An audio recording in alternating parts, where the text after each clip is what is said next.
Welcome to Alien Shadow. If you love epic sci-fi stories where humanity shines, you're in the right place. Don't forget to like, comment, and subscribe for thrilling HFY adventures. Join us and be part of the journey. The observation room high above Earth, hidden from human eyes, floated a silent space station made of dark silver metal. It belonged to the Zelari. It's an ancient alien race known for studying life across the galaxy. Inside the station, deep inside a round glowing room, sat a young alien girl named Verla. She was not like the others, where her elders were cold and logical. She was curious, always asking strange questions. Her skin shimmered faintly like starlight, her big blue eyes always full of wonder. Today, she sat in front of a huge screen, showing live footage of Earth. Subject 2113.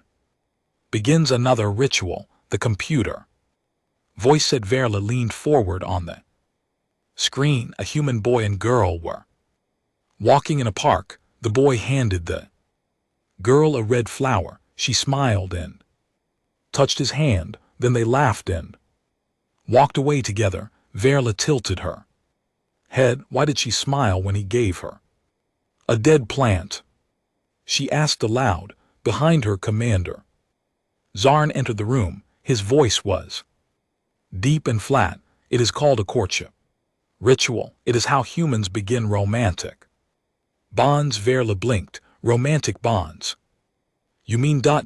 pairing for reproduction? Zarn nodded. Yes, but humans use emotions, gifts, and confusing signals. They call it dating. She stood up and walked closer to the screen. It makes no sense.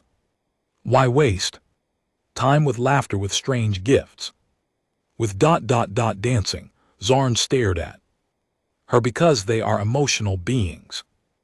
They bond through chaos, not logic. Verla touched the screen. Her fingers hovered over the smiling human couple. They seem happy, she whispered. Dangerous, Zarn replied. Emotions weaken the mind. That is why we observe, not participate. But Verla didn't listen. Her heart, or whatever organ her kind used, felt a pull. Not fear, not duty, but something else. A strange longing to understand. That night she returned to the observation room alone. The lights were dim and only the screen glowed in the dark. She searched through thousands of human videos, all showing similar things: touching hands, laughing, giving gifts, hugging, and sometimes even pressing lips together. This is madness, she muttered, and yet it works for them. Suddenly a face on the screen caught her attention. A human boy around her age with brown hair and warm eyes. He was helping an old woman cross a street, then smiling at a little girl who gave him a drawing. There was no logic in his actions, only kindness. Verla recorded a note in her log. Subject 3942. Shows unusual emotional frequency. Will continue observation. But she watched longer than usual. Her fingers paused over the controls. Her eyes followed the boy's every move. His name appeared in the file. Daniel Carter, age 17, location Earth Sector B. She whispered the name Daniel. Next morning, the station received new orders. The Council of Minds had approved a deep interaction mission. 1. Zelari was to go undercover on Earth as a human student to live among them. 2. Study their behavior up close to finally understand the chaos of human emotions. Commander Zarn read the list of possible candidates, but before he could finish, Verla stepped forward. I volunteer, she said. The room went silent. The other aliens turned to her, surprised. Zarn raised an eyebrow. You are Young, reckless, and too emotional. Already exactly, Verla said, her voice steady. I want to understand them. Better, I want to see why they're strange. Ways work. Zarn looked into her eyes for a long time. Finally, he nodded slowly. Very well, you will take human form. Live in their school and report daily as. She walked to the transformation chamber. Verla felt nervous. Her skin began to shift, her alien features turning soft and human-like, her glowing eyes dimmed into green, her silver hair turned black, her voice changed, her height adjusted. In the mirror stood a perfectly normal Earth girl, but inside, she was still Verla of the Zelari. She had one mission: understand that madness called human love. She arrived on Earth 3 days later. The sun felt warm, the sky was too bright, everything smelled alive. She was placed with a host family, given clothes, a name, and a fake backstory. She walked into a local high school the next morning, and there, standing at the front gate, holding a cup of coffee, was Daniel Carter. He saw her, smiled, and waved. Hey, you new here? Verla froze. Something inside her moved, not physically but deeply, a strange heat, a strange flutter. She looked at him and said the first human words she had learned. Yes, I'm new and I don't understand anything. Daniel laughed. Don't worry, I'll help you figure it out. And in that moment, Verla realized this mission would be far more dangerous than anything she had trained for. Asterisk, the human experiment Viral had trained for many missions. She had learned 12 alien languages, flown through asteroid fields, and even decoded time-bend signals from dying stars. But none of that helped her survive a high school hallway on Earth. The noise hit her first, lockers slamming, sneakers squeaking, voices shouting, laughter bouncing off the walls. It felt like a battlefield with no weapons, only chaos. Verla tightened her backpack straps and took a deep breath. Her alien mind started cataloging observation. Humans walk in clusters, rarely alone. Observation, loud noises seem to bring joy. Observation, males tend to shout greetings from long distances. Strain behavior, one girl is crying, but another girl says, I'm so happy for you. Verla made a note. Possible emotional contradiction. Then she saw him, Daniel Carter, standing near the lockers with a group of other students. He smiled when he saw her and waved again. Hey, new girl. Did you survive day 1? Verla walked over, trying to copy how other students moved. She tried to smile, but it came out as a strange twitch. I am functioning, she replied. Daniel chuckled. That's a mood. She blinked, confused. What mood? She had not selected one. Daniel pointed to the group. This is Jason, Olivia, and Kenzie. Verla stared at them, unsure of what to do. Suddenly, Olivia stepped forward and hugged her, hugging her body went stiff. Why are you ... crushing me? Olivia laughed. It's just a hug. Silly. Was I silly before the hug? Or during? Verla asked, completely serious. Everyone laughed and Daniel patted her shoulder. You're hilarious. Hilarious, another new label she added it to her mental file, but something inside her felt warm.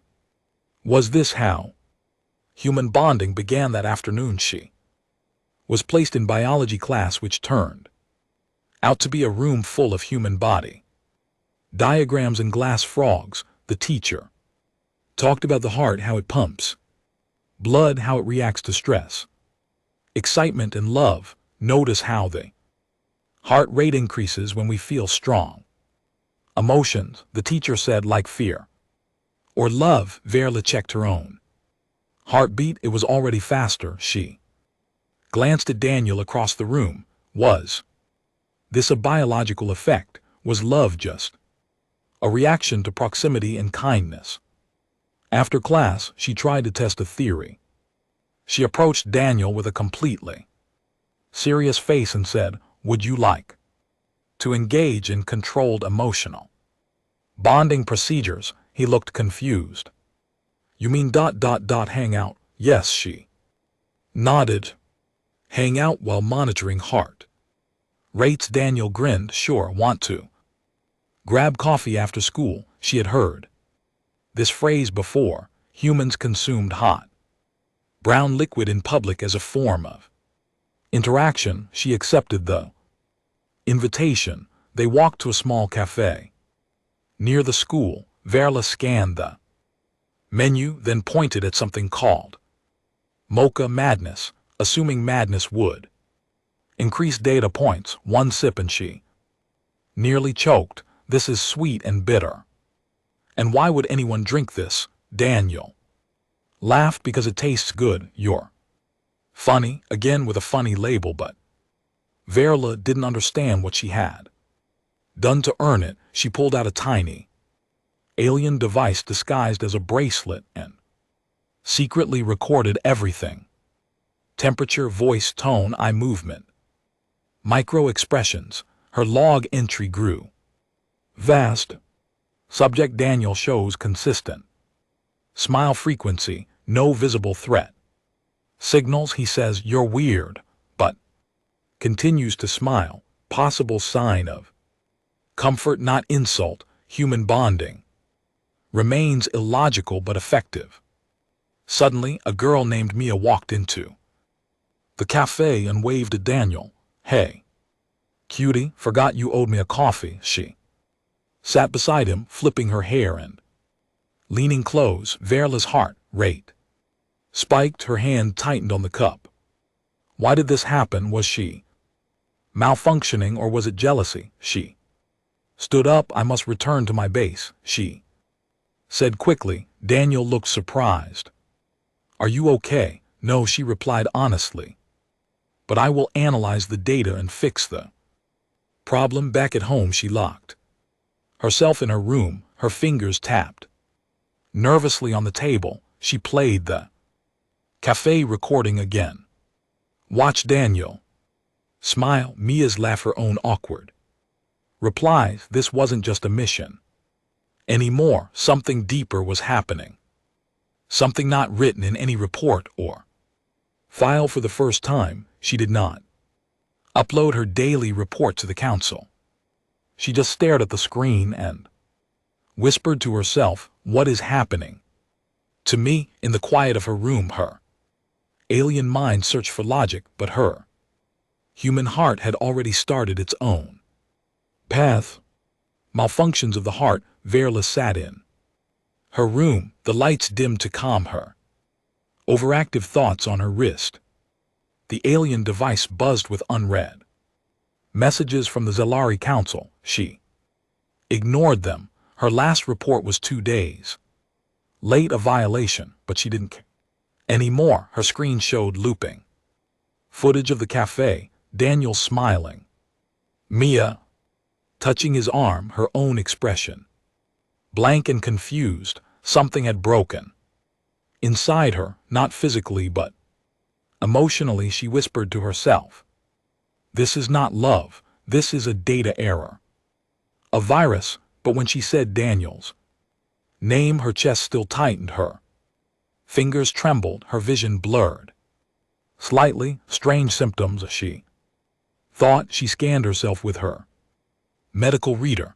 Heart rate elevate, skin temperature slightly warm, emotion marker unidentified, spike. Diagnosis: no illness detected. Her brows lowered. Then why do I feel like I'm falling apart? She left her room and walked aimlessly through the town, hoping the fresh earth air would fix whatever was wrong inside her. The trees were green, the wind gentle, the sky a soft orange. As the sun dipped low, Still her heart felt heavy. She wandered into a quiet park where human couples sat on benches or walked hand in hand, laughing, sharing food. Some held flowers, others kissed softly under trees. Verla watched them all. Their behavior is still illogical, but they look complete. She sat on an empty bench and stared at her hands. I am not complete, she whispered suddenly. A voice pulled her out of her thoughts. There you are. It was Daniel, slightly out of breath, his brown hair messy from running. I've been looking all over for you. Verla didn't stand. Why? Because you disappeared. After the cafe you looked upset. I was analyzing my failure, she said. I assumed bonding rituals required only attention and time, but I experienced an emotional malfunction. Daniel sat beside her, confused. What do you mean?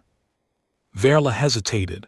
When the other girl touched your arm, I felt something painful, like a spike in my chest. It was not physical, but it hurt. Daniel looked down for a moment, then said gently, that's not a malfunction.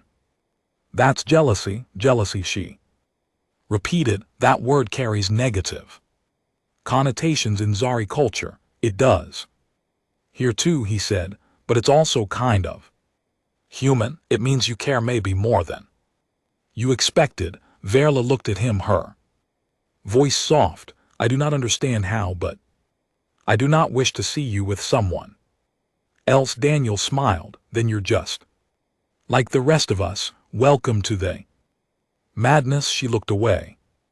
I am not like you. I'm not even supposed to feel these things. My people believe emotions make us weak. They teach us to avoid them. Well, Daniel said, his tone steady. Maybe they're wrong. Maybe emotions aren't weakness. Maybe they're strength. Verla turned toward him, truly seeing him for the first time, not just as a subject, not as a mission, but as something more, something precious. Her heart thumped louder, and she didn't try to stop it. Daniel stood and offered his hand. Come on, I want to show you something. She hesitated, then placed her hand in his. It felt warm, grounding, real. They walked through the park until they reached a fountain lit by soft lights. Daniel reached into his backpack and pulled out a small object wrapped in paper. I got this for you, he said, handing it to her. She unwrapped it slowly, revealing a tiny crystal pendant in the shape of a star. Her fingers trembled. Why give me a mineral formation? He laughed. It's a necklace. It reminded me of you, a star. You know, because you're different. Different, that word used to scare her. But now it felt like a gift. She looked at the pendant and whispered, thank you, Daniel. Daniel smiled. You're welcome, Verla. She paused, her voice barely audible. That is not my real name. My real name in Zalari cannot be spoken in your language, but I like how you say it. That night she didn't record a report. Instead, she wrote one sentence into her log. The experiment is no longer an experiment. Asterisk the first mistake. The days grew longer and Earth began to chain. Her Verla no longer walked like an observer. She laughed now, even if she didn't always understand the joke. She raised her hand in class, shared her lunch, and even wore bracelets her new friends gave her. But inside her, too, worlds were crashing. One part of her still whispered, you are Zalari. This is all temporary. The other part shouted, you are alive here. You are more yourself now than ever. Daniel made that second voice louder. One afternoon, the school announced a winter formal, a strange Earth ritual where students wore fancy clothes and danced together in a dark room with loud music and blinking lights.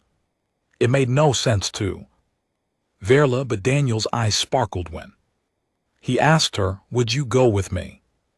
She had never worn a dress before. She had never danced, but she nodded and said, "Yes, I will attend this human mating celebration." Daniel laughed. "It's not that serious, it's just a dance," but to Verla it was serious. Everything involving Daniel was serious. Now, she spent hours studying videos about human dancing. She practiced alone. In her room, she even tried smiling more. In the mirror, it was awkward, but she wanted to get it right. On the night of the dance, she stepped into the school gymnasium transformed.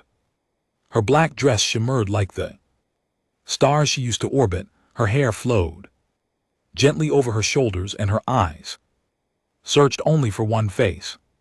Daniel turned when she walked in and froze. "Wow," he whispered, "you look beautiful." She tilted her head. "Is that a mating compliment?" He laughed again.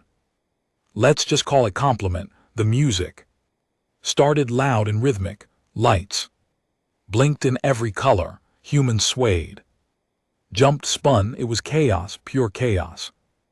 Her alien instinct screamed to run, but Daniel took her hand and led her to the center. "Just follow my lead," he said. "Feel the music." She tried, but the rhythm made no sense. The beats were too random. The floor moved under her feet. People bumped into her, laughed too loud, shouted words she didn't understand. Her panic rose. Her steps went wrong. She turned the wrong way and stepped hard on Daniel's foot. He winced but didn't speak. She saw it anyway. The pain, the hesitation. Her heart shattered. "I have failed," she said suddenly, loud enough for nearby dancers to hear. Daniel reached for her. "Hey, it's okay," but she pulled away. "No, it is not okay. I cannot do this. I cannot be what you want." Then she turned and ran out of the gym, down the hallway, past the lockers and the classroom doors. She burst through the school's front doors and into the cold night air. Snow had started to fall. She didn't feel it. Not really. Her whole body felt numb. She sat on a bench outside, covering her face with her hands. Her voice cracked as she whispered, "I thought I understood. I thought I was becoming one of them." Then came a quiet voice behind her. "You don't have to become anything. You just have to be you, Daniel." She didn't turn around. "I made a mistake. I thought if I studied hard enough, I could fit in, but I'm still not human." Daniel sat beside her, not touching, just close. Being human isn't about dancing or saying the right thing. It's about showing up. It's about caring. Even when it's hard. She finally looked at him. Her eyes were wet even though Zilari don't cry, but Earth had changed her in more ways than one. "I'm scared," she whispered. "So am I," Daniel said. "That's how you know it's real." Silence sat with them for a while. Then Daniel reached into his pocket and pulled out a tiny star-shaped pin. "I was going to give this to you inside, but maybe now's a better time." He pinned it gently to her dress. "For the alien girl who taught me how to see the stars." Urella stared at the pin, then at him, and something inside her cracked open.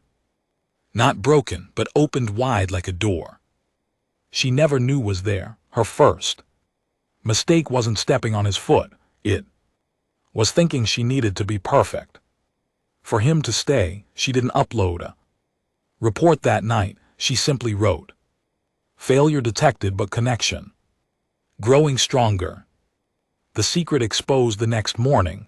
The sky above Earth looked peaceful, but deep beyond the clouds, a silent Zari surveillance drone hovered, invisible to human eyes. It had recorded everything.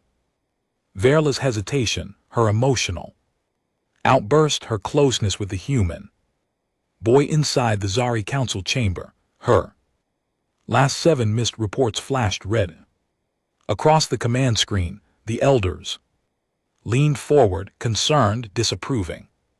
She is compromised, one said coldly. She is infected, said another. She is becoming human. They sent a direct transmission to Verla's wrist device. Abort mission. Prepare for immediate retrieval. It buzzed against her skin while she sat at the school library beside Daniel. He was helping her understand poetry, and every line seemed to confuse her more. So ... this poet says his heart burns. She asked, frowning, is that a medical emergency or emotional? Daniel smiled. It means he's in love. She looked down at the page, whispering, it sounds painful, sometimes it is. Daniel said softly, but sometimes it's the only thing worth feeling. The buzz came again, louder, sharper. Verla's eyes flashed for a second with alien light. She quickly hid her wrist under the table, but Daniel had noticed. What was that? He asked, confused. Verla stood quickly, her chair scraping the floor. I need air. He followed her outside across the schoolyard to the back gate where no one else could hear. Talk to me, he said. You've been different lately, and not just because you don't get metaphors. She turned toward him, her hands trembling. Her heart was beating too fast. Her voice came out rough and broken. Daniel, I need to tell you something, but once I do, you won't look at me the same. He frowned. Try me. She took a breath so deep it felt like her last. I'm not from here, not this town, not this country, not even this planet. Daniel blinked. Wait, what? I'm not human, she said. I'm from a planet called Zeller. My mission was to observe your species, collect data, and report emotional behaviors. Silence. I wore a disguise. I followed protocols, she continued, but then I met you and everything I knew stopped making sense. Daniel stared at her, his mouth slightly open. You single quotes. Ray ... serious. She nodded, then slowly pressed her finger to the center of her bracelet. Her eyes flashed again. Her skin shimmered briefly with a hint of alien glow. Just for a second, her real self breaking through the mask. Daniel took a step back, not in fear, but in shock. That's incredible. Incredible. She asked, surprised. You're not afraid? He shook his head slowly. No. I mean, yeah, it's a lot to take in, but it's still you. You didn't lie to hurt me. You were just following orders. She nodded, swallowing hard until I stopped. Suddenly, a deep sound vibrated the air, like thunder with no clouds. They both looked up. A massive shadow passed across the sky. It was the Zelari retrieval ship, fully cloaked to humans, but visible to Verla. Her communicator buzzed again. Final warning: board the ship or be exiled permanently. Daniel watched her eyes go distant, full of something he couldn't see. What's happening? They've come for me, she said. They want me to leave now. He stepped closer. Then don't go. Tears welled in her eyes again. A human response she still didn't fully understand. If I stay, I lose my people, my name, my home, everything I was. Daniel touched her face gently. But you found something else here, haven't you? Her voice cracked. I found you. The sky rumbled again, louder this time. The ship hovered invisibly above, waiting, demanding, threatening. She looked up at the clouds, then back at Daniel. Her heart made a sound inside her chest. She couldn't describe, like it was tearing and blooming at the same time. I don't know what love truly means, she Whispered, but if it's what I feel when I'm with you, I don't want to go. Daniel held her hand. Then don't, she pressed her wrist again, this time harder, canceling the transmission. Shock of light sparked, her bracelet went dark, above the ship rumbled once more, then slowly turned away, disappearing into the sky, leaving her behind, exiled, alone, free. She looked at Daniel, her voice soft but steady. I just gave up everything I was. He squeezed her hand. Then let's find out who you'll become. Glove. Against logic, Verla had no home planet. Now, no identity in the Zellari archives. Her name had been erased from there. Records the moment she rejected extraction, according to her people, she no longer existed, but Daniel still saw her, and somehow that meant more. She sat with him on the roof of his house that night, wrapped in a blanket, her eyes fixed on the stars, each one reminded her of a rule she had broken, a code she had ignored, a line she had crossed for something her species didn't believe in. Love. Daniel handed her mug of hot cocoa. So what happens now? I am unclaimed, she said quietly. Without purpose, without mission, I was created for observation, not feeling. Daniel smiled softly. Maybe that's the point. Maybe now you get to choose your own mission. She looked at him. That's not how Zellari exist. We are born with structure, function, reason, but you're not just Zari anymore, he said. You, her fingers trembled around the cup. My logic system still warned me.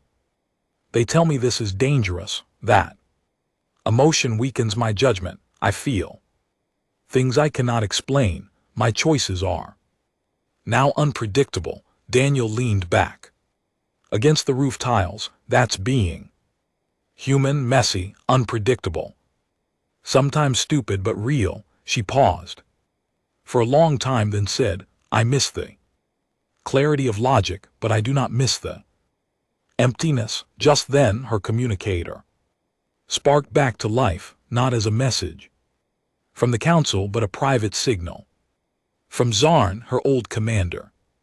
The small screen glowed as his voice crackled through. Verla, you disappointed the council, but not all of us agree with their decision. She sat up straighter. Commander, you are proof, he continued, that emotions do not destroy intelligence. They enhance it. We watched your growth, your change, your sacrifice was noted. Her heart pounded. Then why did you let them cast me out? I could not stop then. Zar replied, but I can offer you something else, an option. She leaned closer. What kind of option? There is a rebel faction within the Zellari, Zarn said. We believe emotions can be part of evolution. You could help us, guide us, but only if you leave Earth now. Verla froze beside her. Daniel watched silently. His face didn't show fear, only understanding. He knew what this meant. Her one chance to return to her kind, to restore her name, to lead something bigger than herself. Zarn's voice returned. Decide quickly. This offer will not come again. Verla stared at the stars above, then at Daniel. Her old self would have calculated, measured, chosen the option with the most benefit to her species, but the new part of her, the one built on laughter, warmth, and moments like this, knew what she really wanted. She pressed the communicator and whispered, I decline. Zarn didn't argue. He simply said, then make your new life count. Before the signal faded away forever, Verla turned to Daniel, her voice soft but clear. I am no longer a tool of logic. He smiled. No, you're something rarer. You're someone who chose love over logic. She laughed lightly, a sound that surprised even her. Do you realize what I gave up for you? Daniel nodded. Do you realize what you found because of me? They sat in silence for a while, the stars blinking gently above them. Her heart still beat too fast in her. Thoughts still tangled sometimes, but for the first time she didn't need to understand everything. She just needed to feel it. The alien who stayed months past Verla was still on Earth, but she no longer felt like a visitor. Her Zellery name, once long complex and full of history, was now just a quiet memory. People here called her Viola Carter. Unofficially, lovingly, like she belonged. She did not live in fear of scanners or retrieval ships anymore. No more secret reports. No more hiding her identity. The stars she once called home were now just twinkling dots in the sky, pretty distant but no longer calling her back. Instead, she focused on living. She learned how to laugh without analyzing the sound, how to cry without checking for chemical imbalance, how to hug without calculating distance and pressure. She and Daniel would walk through the same park where she once studied humans like puzzles. Now she sat on the grass with him, leaning against his shoulder, sometimes saying nothing for hours, and somehow that silence said more than data ever could. She enrolled in human school properly, not as a cover but as a student. She chose literature as her favorite subject, the very thing that used to confuse her most. She wrote essays on love, poems, and stories with sad endings, understood them, but her favorite project was a book she started writing in secret. She called it Human Courtship, Chaos and Beauty, half science, half diary, all heart. It began with this line: I came to study human bonding, but I was the one who bonded instead. One evening, Daniel found the unfinished pages spread across her desk. He read a few lines and looked at her with soft, wondering eyes. You're writing a book? She nodded. It is how I process what I cannot speak. It's beautiful, he said, just like you. Her cheeks warmed, not from heat but from feeling. I still don't fully understand why compliments make my chest feel lighter. That's the beauty of it, Daniel whispered. You don't have to understand love. You just have to feel it. She smiled, her eyes bright. I used to think emotion was the enemy of reason, but now I know it's what gives reason its meaning. They stood outside that night, beneath the stars she used to orbit. The earth beneath her feet was messy and unpredictable, filled with mistakes, music, emotion, and love, and she chose it. She chose it every day, not because it was easy, but because it was real. As she leaned her head on Daniel's shoulder, a shooting star streaked across the sky. Verla closed her eyes and made a wish, not for home, not for logic, not even for peace. She wished for more moments like this. No more missions, no more codes, just a girl who fell to earth and stayed.